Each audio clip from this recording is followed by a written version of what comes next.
जय श्री कृष्णा।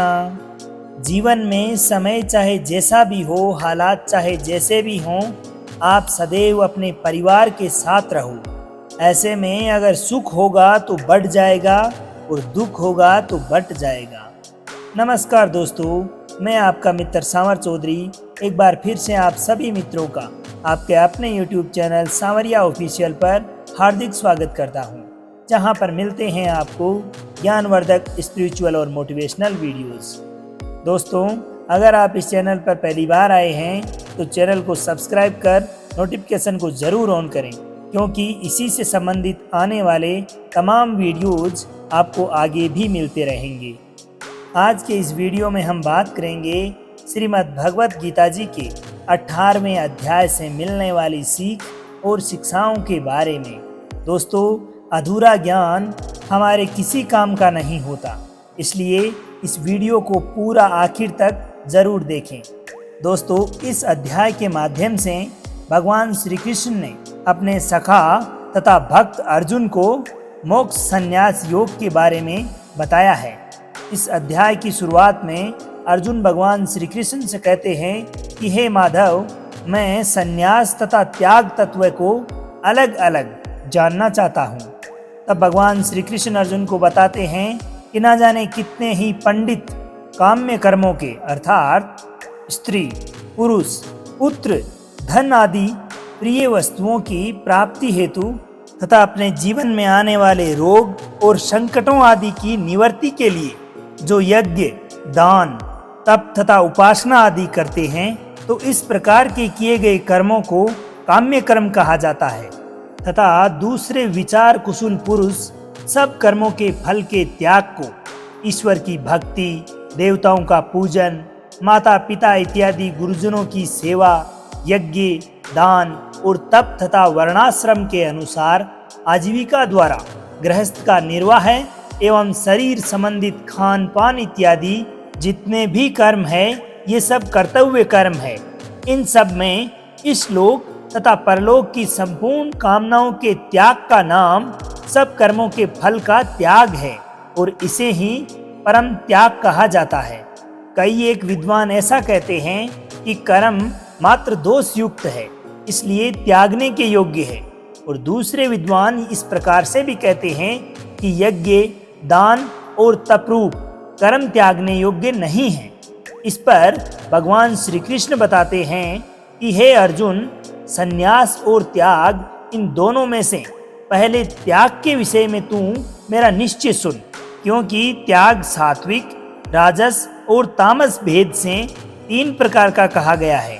आगे भगवान बताते हैं कि यज्ञ, दान और तपरूप कर्म त्याग करने के योग्य नहीं है, बल्कि वह तो अवश्य कर्तव्य है, क्योंकि यज्ञ, दान और तप ये तीनों ही कर्म बुद्धिमान पुरुषों को अर्थात वे मनुष्य जो बुद्धिमान हैं, जो फल और आसक्ति को त्याग कर केवल निष्काम भाव से कर्म करते हैं, उन्हीं को पवित्र करने वाला है। इसलिए हे पार्थ, इन यज्ञ, दान और तपरूप कर्मों को तथा संपूर्ण कर्तव्य कर्मों को आसक्ति और फलों का त्याग करके अवश्य करना चाहिए। ये मेरा निश्चय किया हुआ उत्तम मत है। इसलिए हे अर्जुन, नियत यानी शास्त्र अनुकूल कर्म का त्याग उचित नहीं है। जैसे इसी अध्याय के 48वें श्लोक में कहा गया है कि अग्नि में धुएं की तरह प्रत्येक काम में कुछ दोष भी होता है। जैसे धुआं होने के भय से भोजन बनाने के लिए जलाने वाली आग का अगर हम त्याग कर देते हैं तो भोजन नहीं बना पाएंगे, इसी प्रकार अनिवार्य शुभ कर्म में भले ही कुछ पाप भी होता है, लेकिन उन्हें त्यागा तो नहीं जा सकता। जैसे किसान खेत जोतता है, उसमें करोड़ों जीवों की एक ही दिन में हिंसा होती है, तो भी उसे त्यागा नहीं जा सकता। किसान का उद्देश्य जीवों की हिंसा करना तो नहीं है, अपना कर्तव्य कर्म करना है। पापों से मुक्ति की विधि है कि पूर्ण संत से दीक्षा लेकर भक्ति करने से कर्म प्रतिदिन रोजाना ही समाप्त होते रहते हैं। जिस प्रकार से प्रतिदिन पहनने वाला वस्त्र मेला होता है, परंतु हम हमेशा साबुन तथा पानी के साथ उसके मेल को समाप्त कर देते हैं। जो गुरु बनाकर शास्त्र विधि अनुसार भक्ति नहीं करते उनको वे पाप लगते रहते हैं, जिस कारण से उनको वे सर्व कर्म भोगने पड़ते हैं।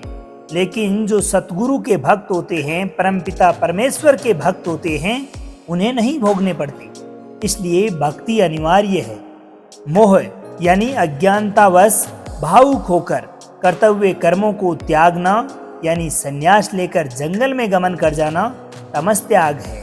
श्री कृष्ण कहते हैं कि जो व्यक्ति ये कहकर सब कर्मों के त्याग का विचार करता है कि सब कर्म कष्टदायक है, वह राजस त्याग कहलाता है। उसे उस त्याग का फल कभी नहीं मिलता। इसलिए हे अर्जुन, कर्तव्य कर्म यानी शास्त्राविहित कर्म करना कर्तव्य है। इस भाव से आसक्ति और फल का त्याग करके किया जाता है, वही त्याग सात्विक त्याग माना गया है। यानी कि दोस्तों, कभी भी हमारे द्वारा कोई भी कर्म अगर किया जाए तो उसमें हमें फल प्राप्ति की इच्छा तो बिल्कुल होनी ही नहीं चाहिए। बिल्कुल परमात्मा को उस कार्य को सौंपकर ही हमें निष्काम भाव से उस कार्य को करना चाहिए। आगे भगवान बताते हैं कि हे अर्जुन, जो मनुष्य अकुशल कर्मी से द्वेष नहीं करता तथा कुशल कर्मों से प्रभावित होकर उस पर आसक्त नहीं होता, केवल अपना कर्म यानी कार्य ही सिद्ध करता है, वही सत्वगुण प्रधान व्यक्ति संयम रहित तथा बुद्धिमानी त्यागी है। जिस प्रकार से खिलाड़ी खेलते हैं तो दर्शक अच्छा खेलने वाले के प्रशंसक बनते हैं, दूसरों को धिक्कारते हैं। बुद्धिमान वह है जो खेल देखे ही नहीं, अपने कार्य में व्यस्त रहे।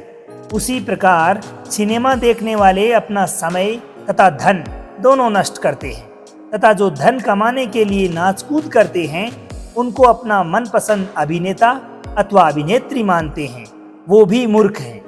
क्योंकि किसी भी शरीरधारी मनुष्य द्वारा संपूर्णता से सब कर्मों का त्याग किया जाना संभव नहीं है। जो कर्म प्रतिफल की इच्छा न करके भक्ति कर्म करता है, वही वास्तव में सन्यासी है। जो व्यक्ति शास्त्रों में विदित कर्मों को बिना त्याग की भावना के करते हैं, उनको मृत्यु के बाद अच्छे बुरे सर्व कर्म भोगने पड़ेंगे। जैसे पुण्यों के प्रभाव से पालतू कुत्ता बनकर अच्छी सुविधाएं लेगा, जो उसके पुण्यों का फल होगा, और बुरे कर्म के फलस्वरूप वह कोई सुअर इत्यादि प्रजाति में जन्म लेगा और आजीवन कष्ट भोगता रहेगा। किंतु जो शास्त्र विधि अनुसार साधना करते हैं, उन्हें इस प्रकार का कष्ट नहीं होता। आगे भगवान श्री कृष्ण अर्जुन से कहते हैं कि मैं तुम्हें अब वेदांत में कहे गए विचार यानी मत बताता हूँ, तुम उन्हें भली भांति सुनो। वेदांत में 5 कारण बताए हैं: अधिष्ठान, कर्तापन, करण यानी कर्म इंद्रियों व ज्ञान इंद्रियों द्वारा किए गए कर्म, तथा चेष्टाएं, ये 4, तथा 5वां कारण बताया है देव यानी परमात्मा की अदृश्य शक्ति से पूर्व संस्कार होना। आगे श्री कृष्ण बताते हैं कि जो व्यक्ति मन, कर्म, वाणी तथा न्याय या अन्याय अर्थात अच्छे बुरे कर्म से जो कुछ भी बताता है, उसके उपरोक्त ये 5 कारण हैं। तथा जिन मनुष्यों को पूर्ण रूप से संत प्राप्ति हो चुकी होती है, वो सदैव शुभ कर्म ही करते हैं। जैसे नौका बिना खेवट के इधर उधर भटकती रहती है, तो उसके कई कारण होते हैं, जैसे हवा का तेज चलना, जल की लहरें, दरिया के पानी का बहाव, जल की मछलियों की उछल कूद से उत्पन्न होने वाली पानी में हलचल इत्यादि, जो कि नौका को डगमगाने पर विवश करती है। लेकिन जैसे ही नौका को खेवट मिल जाता है यानी चलाने वाला, तो फिर वह नौका उन हलचलों के वश में नहीं रहती, भले ही वे गतिरोध फिर भी उपस्थित रहते हैं। इसी प्रकार सतगुरु शरण में आने से पहले मानव, स्त्री हो चाहे पुरुष, उसके जीवन रूपी नौका इस संसार रूपी दरिया में बिना खेवट वाली नाव की भांति डगमगाती रहती है, तथा जो प्रारब्ध कर्मों के कारण सुख दुख प्राप्त करती हुई चलती रहती है। यानी कि मानव पूर्व जन्म में किए गए कर्मों का भोग प्राप्त करता है, और सतगुरु शरण के पश्चात अर्थात जिसने परमात्मा में अपना ध्यान केंद्रित कर लिया, उसकी नौका उस खेवट वाली नौका के समान होती है, जो बिना डगमगाए निरंतर चलती रहती है। यानी उसके जीवन के दुख समाप्त हो जाते हैं और सुखों का आगमन हो जाता है। आगे भगवान उस जड़मती व्यक्ति के विषय में बात करते हैं जिसे सतगुरु नहीं मिले। वह स्वयं को सभी अच्छे बुरे कार्यों का कर्ता मानता है तथा उसकी बुद्धि मलिन हो चुकी है। अर्थात बिना सतगुरु की संगति के मानव सदैव बुरे कर्मों में ही व्यस्त रहता है। वह ये निश्चय ही नहीं कर पाता कि मुझे जीवन में कौन से अच्छे कार्य हैं जिन्हें करना चाहिए। इसके पश्चात भगवान श्री कृष्ण उस तत्वदर्शी संत के शिष्य का वर्णन करते हैं जो अपने जीवन के सभी कर्म सतगुरु के आदेशानुसार करता है। ऐसे मनुष्य के बारे में भगवान ने बताया है कि उसकी स्थिति उस सैनिक जैसी होती है जो अपने राजा की ओर से दूसरे शत्रु राजा की सेना से लड़ता है। वह जो शत्रु के सैनिकों को मारता है उनमें वह दोषी नहीं है। यदि स्वयं मर जाता है तो स्वर्ग में जाता है। श्रीमद् भगवत गीता के दूसरे अध्याय के 37वें श्लोक में इसी बात को प्रमाणित किया गया है। इसलिए यहाँ बताया गया है कि वो सैनिक अपनी इच्छा से किसी को नहीं मारता, अपने राजा के आदेशानुसार वह युद्ध करता है। इसीलिए कहा गया है कि वह लोगों को मारकर भी नहीं मरता। दोस्तों, इसीलिए तत्व ज्ञान में बताया गया है कि जो इच्छा कर मारे नहीं, बिन इच्छा मर जाए, कहे कबीर तास का पाप नहीं लगाए। जिस प्रकार से हमारे कर्तव्य कर्मों को करते हुए हम नित्य जो कर्म करते हैं, कोई भी कार्य करते हैं, उन्हीं के चलते, जैसे घर में पोंछा लगाना, खाना बनाने के लिए लकड़ी तथा गैस आदि से अग्नि जलाने में, कृषि करने में, मजदूरी करने में आदि आदि दैनिक कार्यों में जो भी जीव जंतु हमारे द्वारा मारे जाते हैं, इन सब का पाप पूर्ण संत के उपदेशी कबीर परमेश्वर के भक्त को कभी नहीं लगता।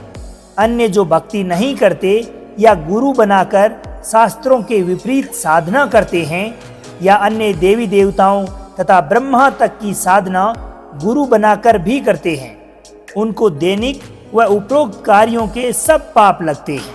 उन व्यक्तियों के पुण्यों तथा पापों का भिन्न भिन्न लेखा जोखा होता है।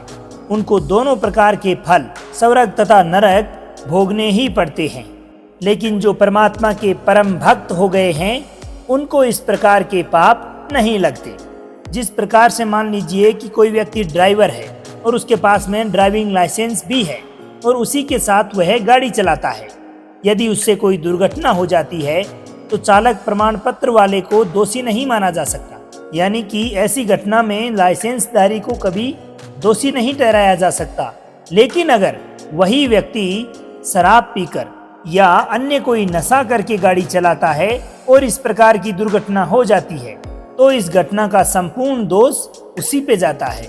इसी प्रकार सतगुरु के शिष्यों को कर्तव्य कर्मों के पापों का फल नहीं भोगना पड़ता। आगे भगवान श्री कृष्ण अर्जुन को बताते हैं कि जिस ज्ञान से ज्ञानी अलग अलग सब प्राणियों में एक अविनाशी परमात्मा के भाव को विभाग रहित देखता है, यानी सर्व प्राणियों में परमात्मा की सत्ता को देखता है, उस ज्ञान को तू सात्विक यानी सच्चा ज्ञान समझ। तथा जो सभी प्राणियों में परमात्मा भाव को अलग अलग यानी जीव को करता देखता है, उसे राजस ज्ञान जान। और जो बिना सिर पैर वाला ज्ञान है वो तमस ज्ञान यानी अज्ञानी है। आगे भगवान श्री कृष्ण कर्मों में भेद बताते हुए समझाते हैं कि जो कर्म शास्त्र विधि के अनुसार कर्तापन से रहित हैं, भक्ति कर्म का प्रतिफल न चाहकर किया गया कर्म बिना राग द्वेष के किया गया हो, वही सात्विक कर्म कहलाता है। परंतु जो कर्म फल की इच्छा तथा कठिन परिश्रम से किए जाते हैं, जैसे खड़ा होकर तप करना, कावड़ लाने के लिए पैदल चलकर धार्मिक स्थलों तक जाना, इस प्रकार के धार्मिक कर्म शास्त्र विरुद्ध करना राजस कर्म है। तथा जो कर्म देखा देखी या बिना परिणाम विचार किए जाता है, वह तामस यानी अज्ञान आधार का कर्म है। आगे भगवान श्री कृष्ण बुद्धि तथा धारण शक्ति यानी धृति के बारे में अर्जुन को बताते हैं कि ये भी गुणों के अनुसार 3 प्रकार के भेद वाले हैं। भगवान कहते हैं कि जो तत्व ज्ञान के आधार से प्रवृत्ति मार्ग यानी कर्म करते करते भक्ति करना तथा उस भक्ति कर्म को फल प्राप्ति की इच्छा से नहीं करता। जैसे कोई व्यक्ति कहता है कि मेरे घर में अगर लड़का उत्पन्न हुआ तो मैं स्वामणी लगाऊंगा, नौकरी लगी तो कन्या जिमाऊंगा, अथवा अपने किसी भी कार्य सिद्धि के लिए कुछ न कुछ करने का बताता है। तो किसी भी कार्य को करने से पूर्व इस प्रकार की इच्छा रखे बिना किया गया भक्ति कर्म प्रवृत्ति मार्ग कहा जाता है। दूसरा है निवर्ति मार्ग, यह अकर्म है। जैसे घर त्याग कर जंगल में चले जाना अकर्म है। इसी प्रकार शास्त्र विधि अनुसार कर्म कर्तव्य कर्म कहा जाता है, और जो कर्म नहीं करने योग्य है उसे अकर्म कहा जाता है। इस प्रकार कौन कौन से कर्मों को करने में व्यक्ति को भय होना चाहिए और कौन कौन से कर्म ऐसे हैं जिन्हें निर्भय होकर करना चाहिए, इस प्रकार की अगर जिसमें समझ है वही सात्विक बुद्धि है। इसी के आगे जो दया, धर्म अधर्म को तथा कर्तव्य अकर्तव्य को यथार्थ नहीं जानता, उसकी बुद्धि राजस कही गई है। और जो तमस यानी अज्ञान से घिरी हुई बुद्धि रखते हैं, जो अधर्म को धर्म मानता है तथा जिसे सभी अर्थ विपरीत लगते हैं, जिसे यह समझ ही नहीं आता कि इस चीज का या इस कार्य का सही अर्थ क्या है, वह तामस बुद्धि वाला है। आगे भगवान श्री कृष्ण अर्जुन को सुखों के बारे में बताते हैं। भगवान बताते हैं कि सुख भी 3 प्रकार के होते हैं, जिनको तू मेरे द्वारा सुन। जब भी कोई मनुष्य भक्ति मार्ग पर चलने लगता है तो भक्तों का प्रारंभिक जीवन कष्टमय होता है, क्योंकि वे परमात्मा की भक्ति, सेवा, दान आदि के अभ्यास में कष्ट उठाते हैं, जिस कारण से उनका वर्तमान जीवन विष के तुल्य दिखाई देता है। उन्हें इस प्रकार से लगता है कि हम अपने वर्तमान समय को यूं ही व्यतीत कर रहे हैं, कहाँ फंस गए। परंतु इसका परिणाम अमृत के तुल्य बताया है, क्योंकि परमात्मा की साधना से अमरलोक को प्राप्त होकर सदा सदा के लिए वह सुखी हो जाता है, और इसी को सात्विक सुख कहा गया है। आगे भगवान बताते हैं कि जो लोग भक्ति नहीं करते उनका वर्तमान तो अमृत के तुल्य होता है, परंतु परिणाम विष के तुल्य होता है। अर्थात जो व्यक्ति पूर्व संस्कार से प्राप्त सुख अपनी इंद्रियों के वशीभूत होकर भोग विलास में लगा रहता है और इन्हीं सुखों को भोग कर अपने आप को आनंदित महसूस करता है, उसका वर्तमान तो उस व्यक्ति को अमृत के तुल्य महसूस होता है, परंतु इसका परिणाम विष के तुल्य होता है, क्योंकि उसने जो पहले के जन्म में शुभ कार्य किए थे उन्हीं के बदले में उसे ये सुख मिल रहा है। अब इस सुख का भोग करके उसने पूर्व जन्म के अच्छे कर्मों को तो नष्ट कर दिया है, परंतु निरंतर उसे खुशी मिलने के लिए या सुख मिलने के लिए उसके पास अब पर्याप्त अच्छे कार्य नहीं है, इसलिए अंततः उसे दुख ही मिलेगा, क्योंकि उसने अपने वर्तमान को तो भोग विलास तथा आनंद प्राप्ति में गंवा दिया, भविष्य के लिए भक्ति, दान, सेवा की नहीं, इसलिए नरक भोगेगा। अन्य प्राणियों के शरीरों में कष्ट पर कष्ट असंख्य जन्मों तक कष्ट भोगता रहेगा। इस तरह का सुख राजस कहलाता है। इसके पश्चात भगवान बताते हैं कि जो व्यक्ति पूर्व संस्कार से प्राप्त सुख को भी ठीक से नहीं भोग पाता, जैसे कृपण अर्थात कंजूस व्यक्ति, उसके पास धन तो बहुत होता है लेकिन उसका आनंद वह कभी नहीं उठा पाता, और साथ ही शुभ कार्य, भक्ति, सेवा, दान इत्यादि भी नहीं करता। उसका जीवन प्रारंभ, वर्तमान तथा परिणाम में भी कष्टमय ही होता है। वह तामस सुख कहा जाता है, क्योंकि वह केवल इस प्रकार से सुख मानता है कि मेरे पास करोड़ों रुपए हैं। इस प्रकार से भगवान श्री कृष्ण अर्जुन को अन्य सभी विषयों पर ज्ञान की बातें बताते हैं और मार्ग प्रशस्त करते हैं कि उसे अपने जीवन में किस प्रकार से चलना चाहिए, क्या करना चाहिए अथवा क्या नहीं। इस अध्याय के अंत में भगवान श्री कृष्ण अर्जुन से कहते हैं कि हे अर्जुन, तू सर्व भाव से उस परमेश्वर की शरण में जा। उस परमेश्वर की कृपा से ही तू परम शांति तथा सनातन परम धाम यानी सत्य लोक को प्राप्त होगा। तथा आगे भगवान श्री कृष्ण अर्जुन से कहते हैं कि हे अर्जुन, तेरे को इस गीता वाले ज्ञान को नास्तिक व्यक्ति से कभी नहीं कहना चाहिए। जो पुरुष इस गीता ज्ञान को मेरे भक्तों को सुनाएगा वह मुझे ही प्राप्त हो जाएगा। उस व्यक्ति से बढ़कर प्रिय, मुझे इस संसार में कोई नहीं है तथा इस पृथ्वी पर भविष्य में भी उससे बढ़कर प्रिय मेरा कोई नहीं हो सकता। जो भी मनुष्य इस गीता का पाठ करेगा उसके द्वारा मैं उसका इष्ट पूज्य देव हो जाऊंगा। शास्त्रों का पाठ करने से ज्ञान यज्ञ का फल मिलता है। अहम ज्ञान यज्ञेन इष्ट श्याम, अर्थात मैं उसका ज्ञान यज्ञ से पूज्य देव हो जाऊंगा। इस गीता शास्त्र के पढ़ने से ज्ञान यज्ञ का फल होता है। इसके सुनने वालों को भी वही फल मिलता है, जिस कारण से ज्ञान यज्ञ के फल स्वरूप श्रेष्ठ लोकों यानी स्वर्ग लोक की प्राप्ति होती है। और जो भी मनुष्य पूर्ण श्रद्धा से मेरी भक्ति करेगा वो अंततः मुझे ही प्राप्त हो जाएगा। तो दोस्तों, ये था श्रीमद् भगवत गीता जी का 18वां अध्याय, जिससे आपको बहुत कुछ सीखने को मिला होगा। अगर आपको वीडियो पसंद आई हो तो अपने दोस्तों के साथ में भी शेयर कीजिएगा और आगे इसी प्रकार की ज्ञानवर्धक और मोटिवेशनल वीडियोज पाने के लिए चैनल को सब्सक्राइब करें। तो दोस्तों, अब आज्ञा दीजिए आपके मित्र सामर चौधरी को। मिलते हैं अन्य किसी ज्ञानवर्धक वीडियो के साथ। जब तक के लिए खुश रहिए, मुस्कुराते रहिए, जीवन में आगे बढ़ते रहिए और प्रेम से बोलिए श्री राधे राधे। तो दोस्तों, ये थी संपूर्ण श्रीमद् भगवत गीता जी, जो भगवान श्री कृष्ण ने अपने श्रीमुख से अपने परम शिष्य अर्जुन को सुनाई, जो केवल अर्जुन के लिए ही नहीं बल्कि हम भी अगर अपने जीवन में इसे लागू करते हैं तो निश्चित रूप से परमात्मा को पा सकते हैं। तो उम्मीद है दोस्तों कि आपको ये वीडियो बहुत पसंद आई होगी। वीडियो को लाइक करें और अपने अन्य साथियों के साथ में भी इसे ज़रूर साझा करें, ताकि श्रीमद् भगवत गीता जी से मिलने वाले सीख और शिक्षाओं के बारे में वो भी जान सकें। तो दोस्तों, अब आज्ञा दीजिए आपके मित्र सामर चौधरी को। मिलते हैं अन्य किसी ज्ञानवर्धक वीडियो के साथ। जब तक के लिए खुश रहिए, मुस्कुराते रहिए, जीवन में आगे बढ़ते रहिए और प्रेम से बोलिए श्री राधे राधे।